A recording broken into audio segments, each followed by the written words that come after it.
Olá galera, sejam bem-vindos ao canal Filoprosando. Para você que não é inscrito ainda, se inscreva aqui abaixo, tá? Aqui ó, nesse botãozinho vermelho, tá? Para você que já é inscrito, deixe seu like, compartilhe com os amigos, compartilhe com os familiares, compartilhe com os conhecidos, ajude o professor, né, a alcançar um público maior. Tá? Meus amigos, vamos embora. Vamos para a terceira parte aqui do pensamento mitológico, tá? Onde nós vamos entrar especificamente naquilo que os historiadores chamam de tempos homéricos, né? Eles dividem em tempos pré-homéricos, homéricos e tal, mas nós aqui vamos pegar como um todo, tá ok?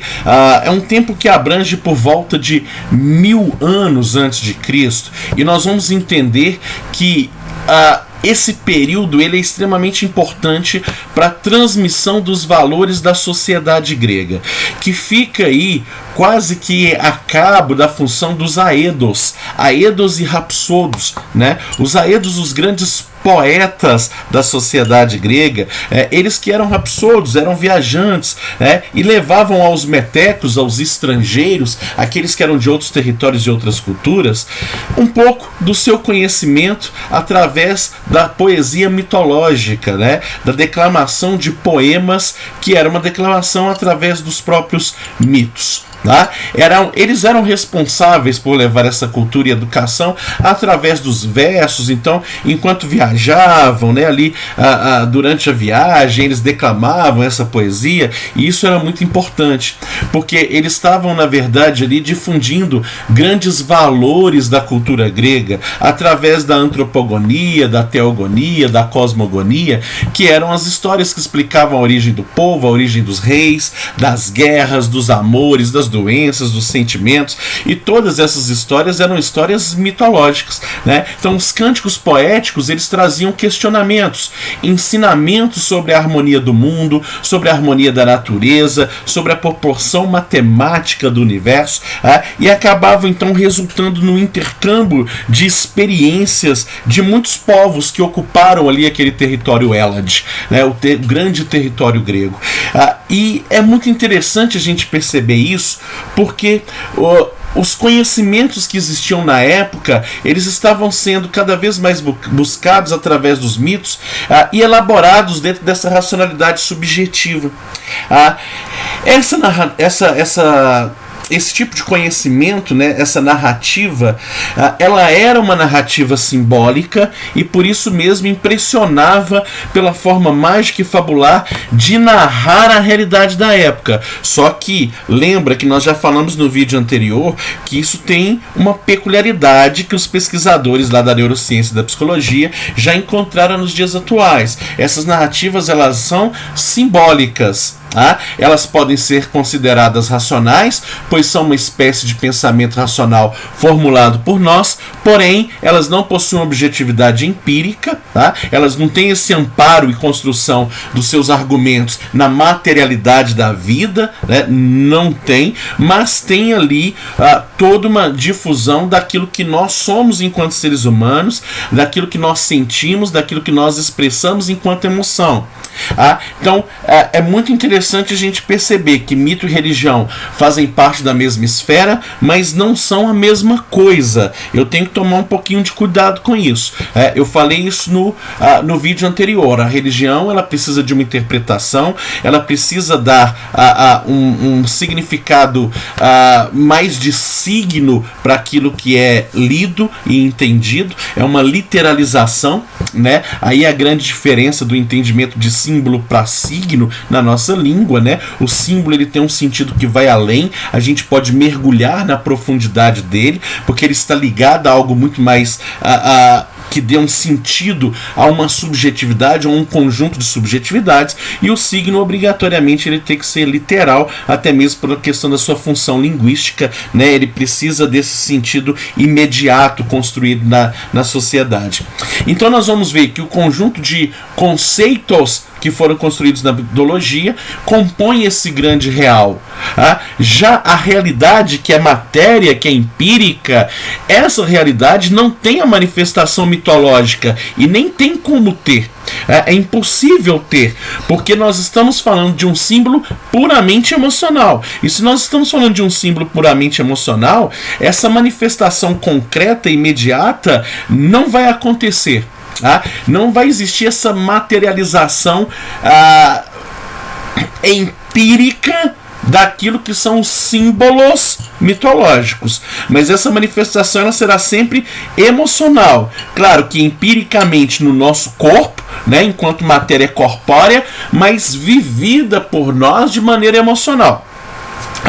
Então vamos tomar muito cuidado com isso quando a gente pensa nessas figuras mitológicas, porque elas constituem um conjunto de ritos de adoração, né, na época da antiguidade, desses tempos, mas não existe uma manifestação direta material dessas figuras. Isso não existe, né?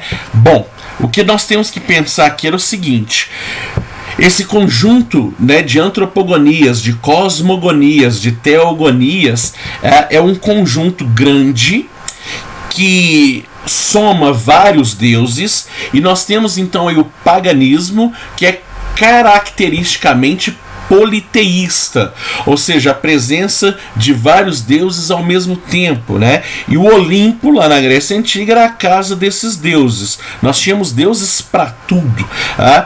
E é interessante a gente perceber que a partir de um determinado momento surgirá então os líderes religiosos, conhecidos como filómetos, que são os sumos sacerdotes do paganismo, e são essas pessoas que irão reivindicar então essa filia, esse amor próximo à narrativa mitológica. O grande problema que nós vamos ter nisso é que eles vão abandonar o sentido simbólico da narrativa e vão se apegar ao signo, ao sentido literal daquilo que é transcrito pelas narrativas míticas ao longo do tempo. O que é um grande problema, porque se aquela troca, né, aquela transcrição de valores que foi feita ao longo de muito tempo por um conjunto de pessoas, você literalizar aquilo é de um risco muito grande de perder o grande sentido, o significado que tem por trás daquilo.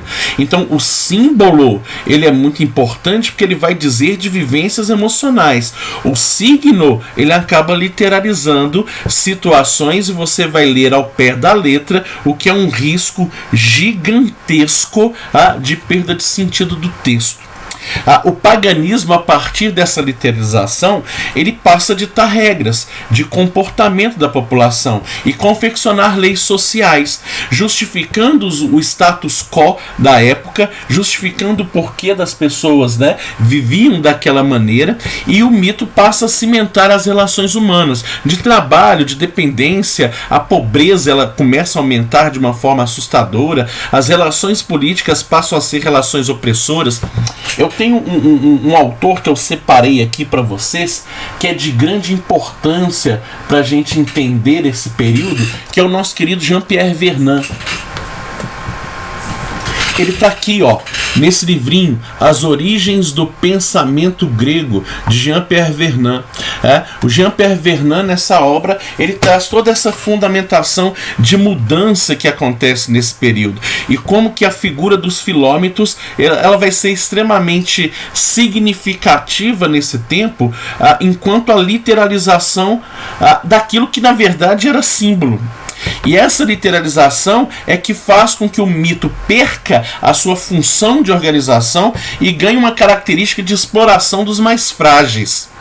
O que é de muita preocupação, porque até hoje nós temos ainda várias instituições e vários líderes religiosos que fazem isso com as narrativas mitológicas, que retiram o significado simbólico, constroem um significado literal, dão a sua própria interpretação para aquilo que é um símbolo, para aquilo que tem uma profundidade e uma beleza poética gigantesca na humanidade, e eles fazem isso propositalmente através de uma intencionalidade idiotéica, né, que o Jean-Pierre Vernant vai colocar pra gente, o surgimento do grupo dos idiotes, que é uma palavra grega que significa aquele que trabalha apenas em prol de si mesmo, a que está preocupado apenas consigo mesmo, enquanto outro grupo, um grupo maior de pessoas, estavam na partilha dos símbolos e tinham um sentimento de politikos.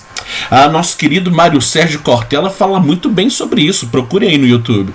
Os politikos são aqueles que estão preocupados com os outros, eles estão preocupados em trabalhar em prol do conjunto comunitário, em trabalhar em prol do bem do outro. Isso vai se perder dentro dessa manipulação literal que a mitologia sofre na mão dos filómitos. Um grupo de pessoas que se auto-intitulavam aris, melhores do que os outros, né? Aris é um terminho grego que vai dizer somos especiais, somos melhores do que vocês. Esses caras vão fazer com que a gente, enquanto humanidade, comecemos a nos perder. Perder porque aqueles mitos, né, que ofereciam modelos de vida para todos nós, tanto naquela época como nos dias de hoje, né, a mitologia ainda está muito viva em nós, está muito viva dentro desse grande exemplo que é de melhoria pessoal, de crescimento emocional, de crescimento espiritual. Essas pessoas que são pessoas com uma intencionalidade muito ruim, elas vão acabar fazendo com que essa mitologia se perca e perca o sentido originário da sua produção.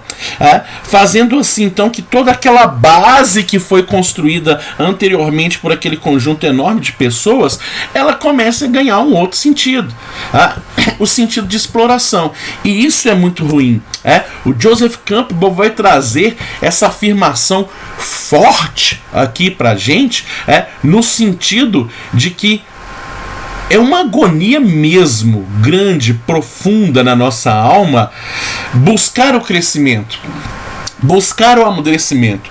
E as narrativas mitológicas, através dos seus símbolos emocionais, nos ajudam demais a fazer isso. São elas que nos reconectam à nossa essência, são elas que nos reconectam ao nosso self, ao nosso centro, né? Aquilo que somos verdadeiramente e profundamente enquanto seres humanos. Tanto é que esse modelo é um modelo tão interessante que, com o surgimento da filosofia, não se perde essa racionalidade. Essa racionalidade já existia, esse questionamento já existia, né? Não é a filosofia que vai inaugurar um modelo racional no mundo, claro que não. E também não se perde a própria mitologia, né? Com a filosofia em si, com um modelo racional mais objetivo, mais pragmático, a mitologia, né? Ela não é abandonada, ela é vivida também conforme a sociedade vai avançando, o que é de extremo interesse para todos nós. A filosofia surge como uma alternativa, uma guinada do pensamento, propondo uma discussão mais crítica de ideias e posições que podem ser modificadas e formuladas, né, ao longo do tempo, à medida que você vai encontrando ali na própria physis, que é a natureza grega, né, na própria realidade, fatos que não corroborem com seus argumentos, então ela pode ir sendo modificada, mas a mitologia continua dentro dessa grande riqueza. Por isso que a gente tem que olhar ela com muita profundidade, com muito carinho, com muito afeto, né? E aí, ao olharmos para ela hoje, a gente tem que entender que ela está localizada lá, né, na Grécia do século XX a.C., ela está localizada naqueles grandes tempos pré-homéricos, homéricos, né? Mas ela é extremamente contemporânea também, porque ela ainda está presente em cada um de nós. Essa construção da narrativa simbólica ainda é nossa. A nossa psique continua formulando esses símbolos. Só que, claro, né, hoje é muito mais rico a gente ter um olhar para a nossa psique dessa maneira, através dos sonhos. Os nossos sonhos ainda demonstram esses símbolos. Os nossos sonhos são exatamente essa linguagem específica das nossas emoções, os quais nós deveríamos buscar entender mais, mergulhar mais no seu entendimento, para sabermos um pouco mais de nós mesmos. E isso deixa claro que a mitologia não acabou.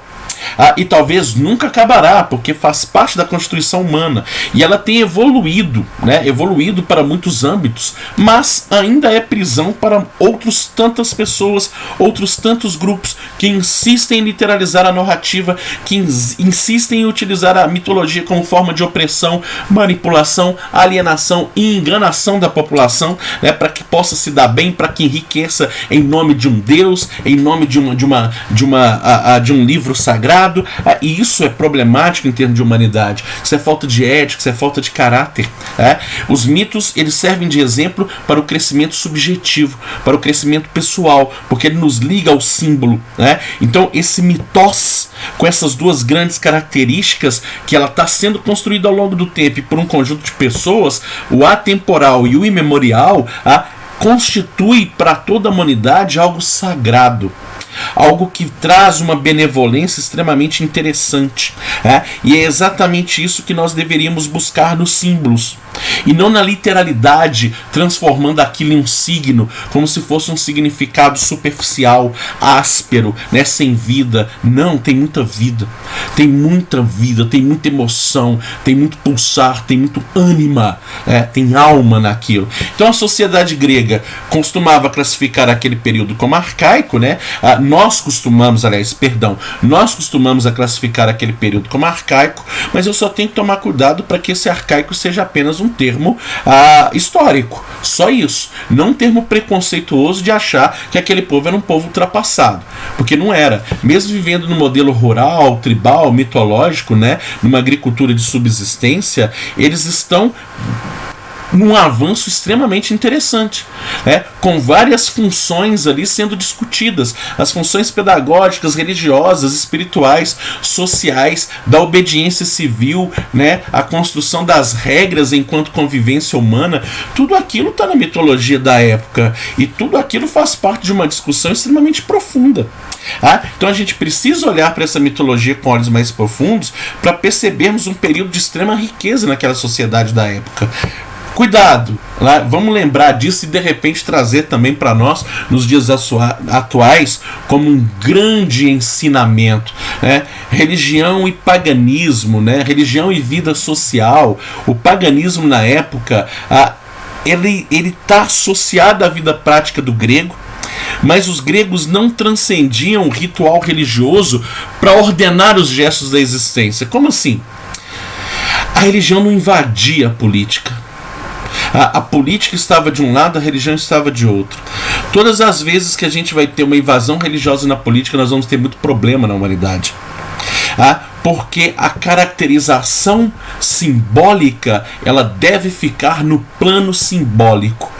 E a caracterização do pragmatismo da vida pública deve ficar no pragmatismo da vida pública. Então aqui existe a ciência política para dar conta disso. Lá, né, no exercício espiritual, é que a religião deve permanecer, porque é ali que ela consegue efetivar a sua excelência no mais alto grau do sagrado, da essência que ela é. Se ela passa a ir para um outro âmbito, ela se corrompe, e ela começa a se achar também Aris. Ela começa a se achar também como a grande detentora da verdade universal e melhor do que todo o planeta, e começa e passa, né, agora a julgar ao invés de elaborar, de pensar, de refletir. O que é um grande problema, né? A religião faz parte da sociedade, está na sociedade, mas não deve governar a sociedade. Nós temos que olhar as diferenças, nós temos que compreender essa diversidade, aceitar que nós somos seres únicos e que essa espiritualidade humana, ela pode ser vivida ou não por cada um de nós, por essa subjetividade que está presente, né? Os gregos faziam essa separação entre a vida pragmática da polis e a religião, tanto é que nós vamos ver que os pensadores, eles começam a demarcar muito isso, essa diferença entre o pensamento científico, a vida pragmática e esse exercício espiritual. Para fecharmos então na sequência, a gente começa agora a aprofundar um pouco mais naquilo que Platão, Sócrates, Epicurista, os estoicos, né, foram vários os filósofos das escolas filosóficas que recorreram aos mitos para brilhantar ainda mais as suas explicações. Eu falei no vídeo passado do Platão, né, que adorava utilizar de exemplos mitológicos na sua filosofia, mas o Sócrates também faz isso, os epicuristas fazem, os estoicos e muitos outros filósofos. Esse rompimento entre mito e filosofia é um processo extremamente paulatino, ele vai acontecer de uma maneira muito devagar e que ainda traz ganhos e perdas para toda a humanidade. É o que a gente vai tentar aprofundar e mergulhar no nosso próximo vídeo, na nossa próxima aula. Espero todos vocês por aqui. Obrigado, tenham todos um bom dia. Não deixem de me adicionar lá nas redes sociais, está aí. Se inscreva aqui abaixo, né, no canal, nesse botãozinho vermelho que está aparecendo para você. Compartilhe com os amigos, fale do canal para as pessoas. Fala assim, olha lá, tem um professor muito bacana falando de filosofia e tal, tem umas coisas muito legais de se entender. Me siga lá no Instagram, né? Passa a ser meu seguidor, porque lá também eu dou várias dicas, falo de emoções, posto muita coisa lá de vários temas, né, que fazem parte das nossas relações cotidianas, do nosso dia a dia, e tenho certeza que você vai gostar. Foi um prazer enorme estar mais uma vez com você. Espero você no próximo vídeo. Vem filoprosar!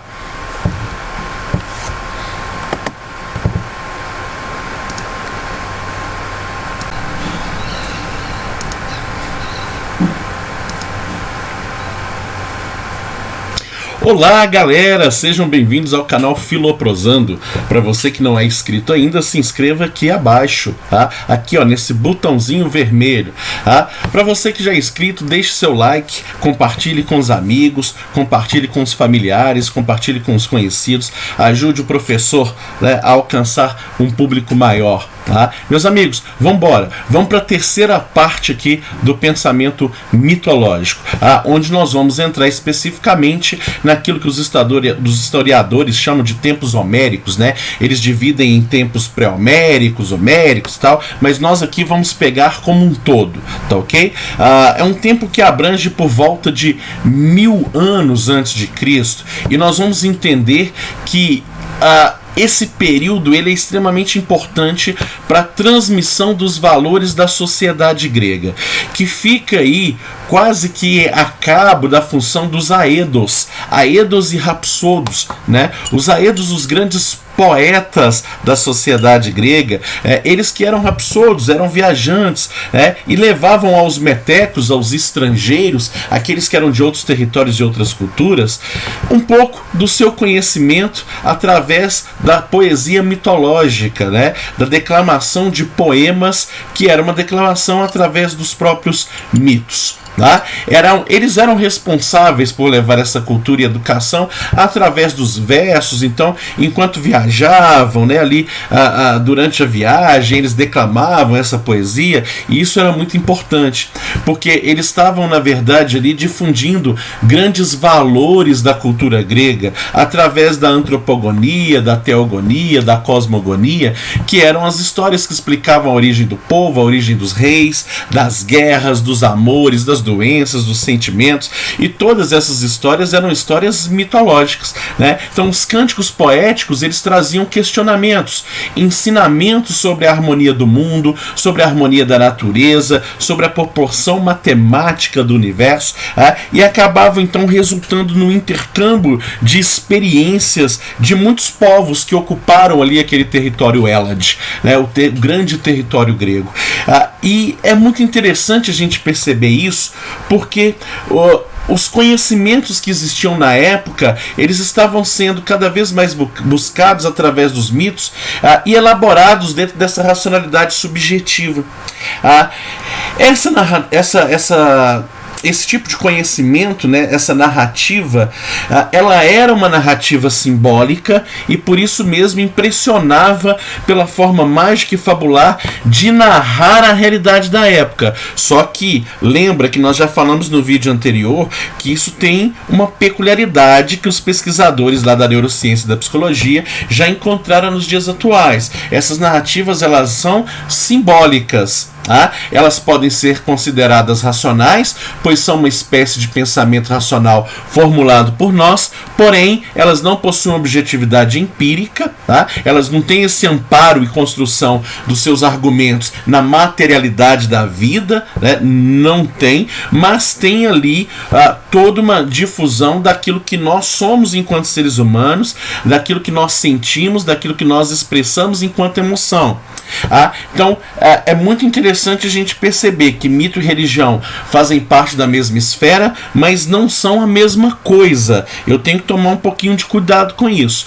Eu falei isso no vídeo anterior. A religião, ela precisa de uma interpretação, ela precisa dar um significado mais de signo para aquilo que é lido e entendido. É uma literalização, né? Aí a grande diferença do entendimento de símbolo para signo na nossa língua, né? O símbolo, ele tem um sentido que vai além, a gente pode mergulhar na profundidade dele, porque ele está ligado a algo muito mais que dê um sentido a uma subjetividade ou um conjunto de subjetividades, e o signo obrigatoriamente ele tem que ser literal, até mesmo pela questão da sua função linguística, né? Ele precisa desse sentido imediato construído na sociedade.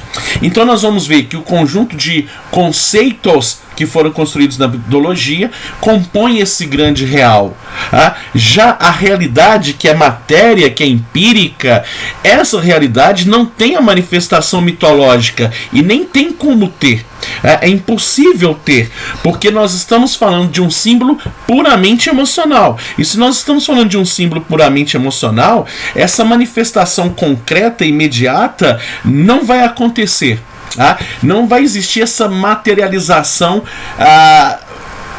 empírica daquilo que são os símbolos mitológicos, mas essa manifestação ela será sempre emocional, claro que empiricamente no nosso corpo, né, enquanto matéria corpórea, mas vivida por nós de maneira emocional.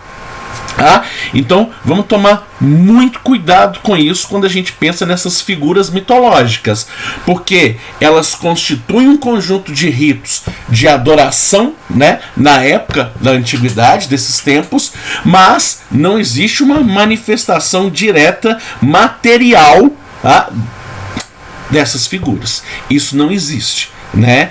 Bom, o que nós temos que pensar aqui era o seguinte: esse conjunto, né, de antropogonias, de cosmogonias, de teogonias, é um conjunto grande que soma vários deuses, e nós temos então aí o paganismo, que é caracteristicamente politeísta, ou seja, a presença de vários deuses ao mesmo tempo, né? E o Olimpo, lá na Grécia Antiga, era a casa desses deuses. Nós tínhamos deuses para tudo.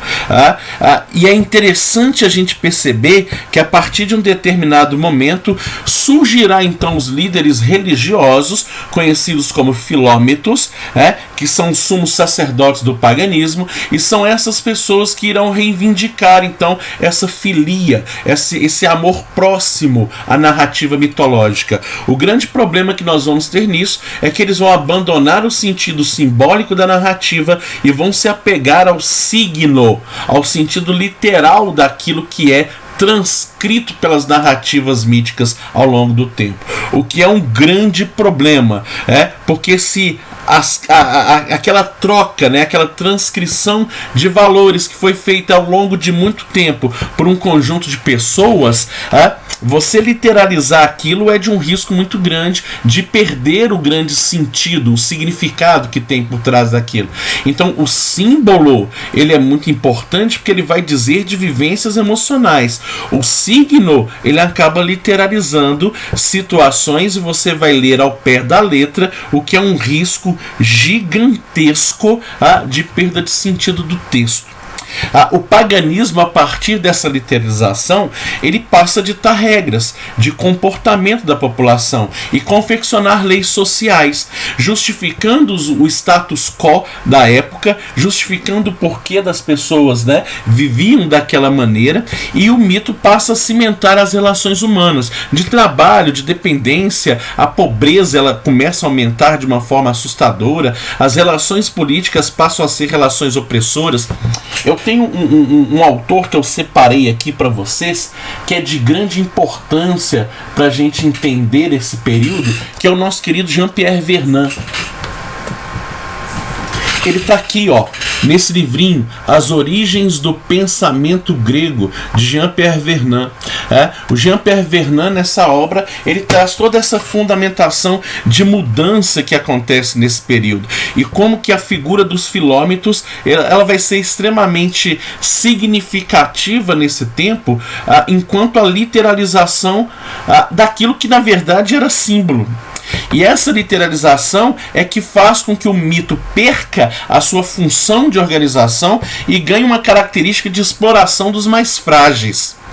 O que é de muita preocupação, porque até hoje nós temos ainda várias instituições e vários líderes religiosos que fazem isso com as narrativas mitológicas, que retiram o significado simbólico, constroem um significado literal, dão a sua própria interpretação para aquilo que é um símbolo, para aquilo que tem uma profundidade e uma beleza poética gigantesca na humanidade, e eles fazem isso propositalmente através de uma intencionalidade idioteica, né, que o Jean-Pierre Vernant vai colocar pra gente, o surgimento do grupo dos idiotes, que é uma palavra grega que significa aquele que trabalha apenas em prol de si mesmo, que está preocupado apenas consigo mesmo, enquanto o outro grupo, um grupo maior de pessoas, estavam na partilha dos símbolos e tinham um sentimento de politikos.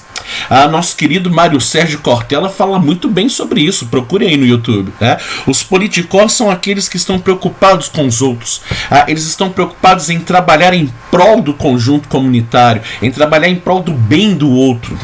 Isso vai se perder dentro dessa manipulação literal que a mitologia sofre na mão dos filômetros. Um grupo de pessoas que se auto-intitulavam aris, melhores do que os outros, né? Aris é um terminho grego que vai dizer somos especiais, somos melhores do que vocês.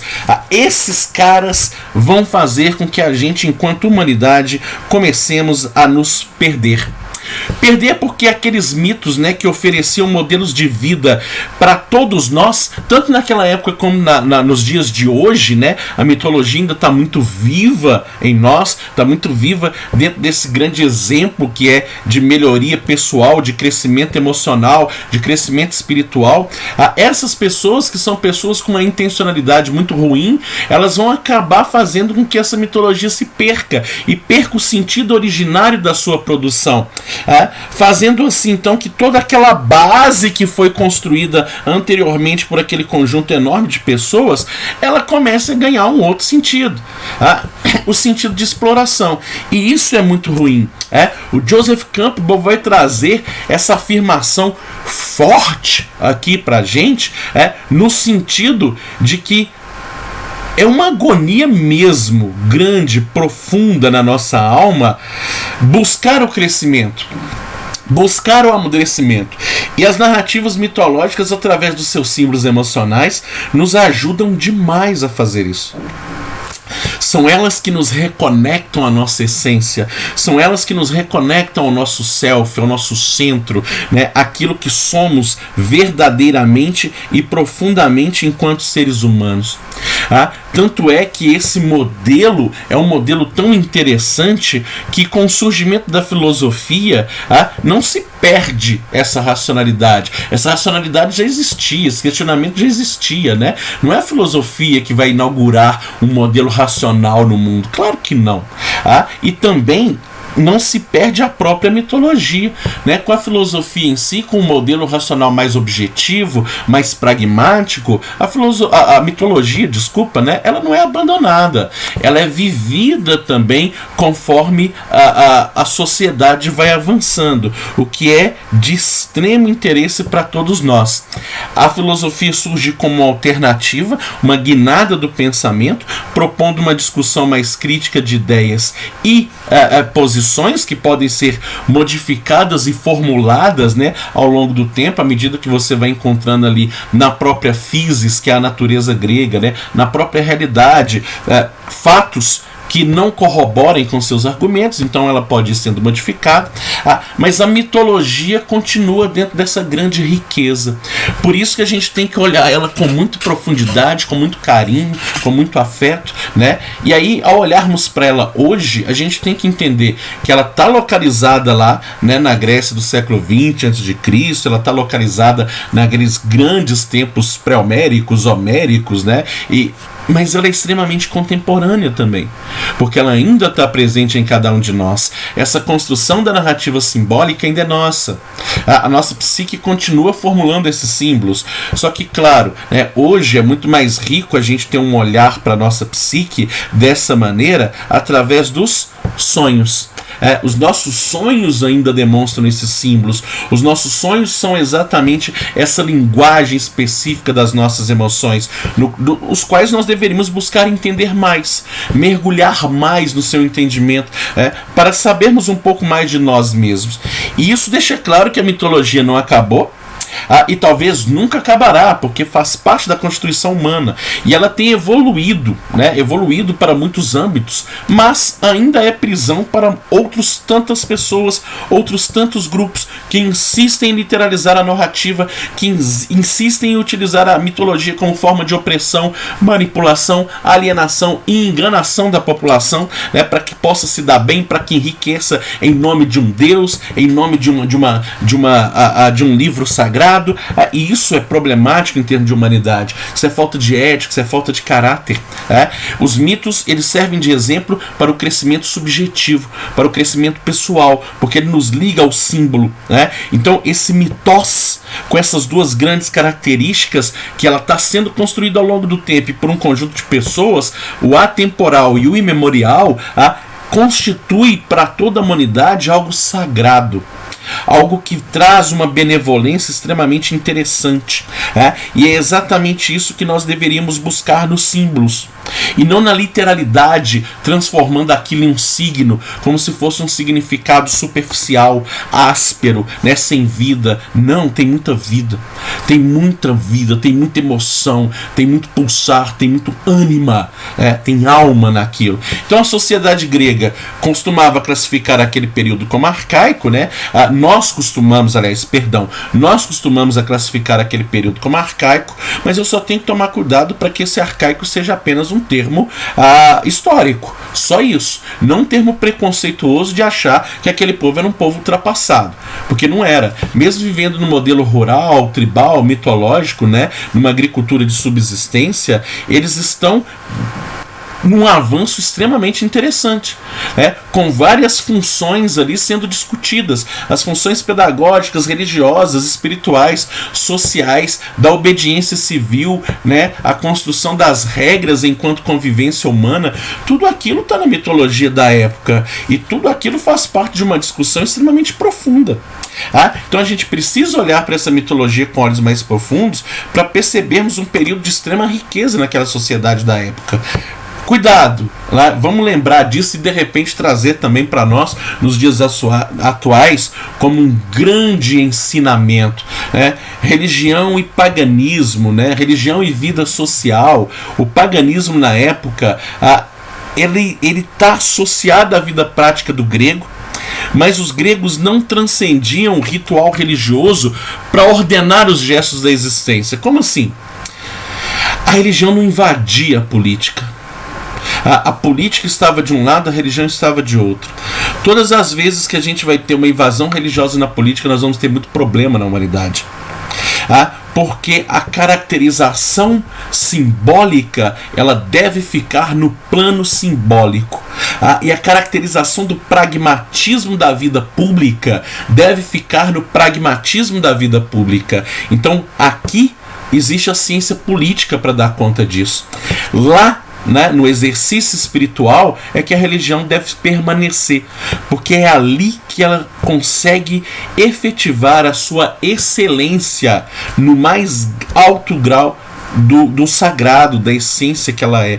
Se ela passa a ir para um outro âmbito, ela se corrompe, e ela começa a se achar também Aris. Ela começa a se achar também como a grande detentora da verdade universal e melhor do que todo o planeta, e começa e passa, né, agora a julgar ao invés de elaborar, de pensar, de refletir. O que é um grande problema, né? A religião faz parte da sociedade, está na sociedade, mas não deve governar a sociedade. Nós temos que olhar as diferenças, nós temos que compreender essa diversidade, aceitar que nós somos seres únicos e que essa espiritualidade humana ela pode ser vivida ou não por cada um de nós, por essa subjetividade que está presente, né? Os gregos faziam essa separação entre a vida pragmática da polis e a religião, tanto é que nós vamos ver que os pensadores eles começam a demarcar muito isso, essa diferença entre o pensamento científico, a vida pragmática e esse exercício espiritual. Para fecharmos então na sequência, a gente começa agora a aprofundar um pouco mais naquilo que Platão, Sócrates, Epicuristas, os estoicos, né, foram vários os filósofos das escolas filosóficas que recorreram aos mitos para brilhantar ainda mais as suas explicações. Eu falei no vídeo passado do Platão, né, que adorava utilizar de exemplos mitológicos na sua filosofia, mas o Sócrates também faz isso, os epicuristas fazem, os estoicos e muitos outros filósofos. Esse rompimento entre mito e filosofia é um processo extremamente paulatino, ele vai acontecer de uma maneira muito devagar e que ainda traz ganhos e perdas para toda a humanidade. É o que a gente vai tentar aprofundar e mergulhar no nosso próximo vídeo, na nossa próxima aula. Espero todos vocês por aqui. Obrigado, tenham todos um bom dia. Não deixem de me adicionar lá nas redes sociais, está aí. Se inscreva aqui abaixo, né, no canal, nesse botãozinho vermelho que está aparecendo para você. Compartilhe com os amigos, fale do canal para as pessoas. Fala assim, olha lá, tem um professor muito bacana falando de filosofia e tal, tem umas coisas muito legais de se entender.